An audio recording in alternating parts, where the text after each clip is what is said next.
Hello అండి. నమస్తే. ఒక్కొక్కసారి గ్యాస్ పొయ్యి మంట అనేది ఈ విధంగా వస్తుంది చూడండి. సిమ్‌లో పెడితే ఎలా వస్తుందో అంత చిన్న మంటొస్తుంది. ఇంకోటైతే బానే ఉందండి. చూడండి.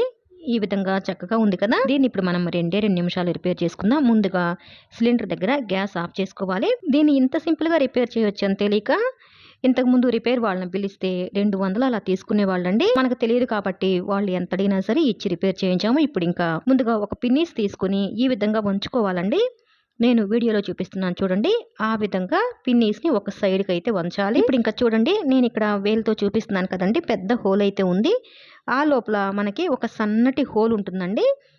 మనకి పిన్నీస్ పట్టే అంత సన్నటి హోల్ ఉంటుంది. ఆ హోల్‌లో ఈ విధంగా పిన్నీస్‌తో ఈ విధంగా ఒక 5, 6 సార్లు అంటే చాలండి. అంతేనండి మనకి మ్యాజిక్ లాగా ఉంటుంది. టిప్ చక్కగా వర్క్ అవుతుందండి. 2 నిమిషాల్లో చక్కగా ఈ విధంగా పెద్ద మంటొస్తుంది. ఈ షార్ట్ వీడియో అర్థం కాకపోతే మన ఛానెల్‌లో ఫుల్ వీడియో కూడా ఉందండి. అలాగే ఛానెల్ కూడా సబ్స్క్రైబ్ చేసుకోండి. Thank you.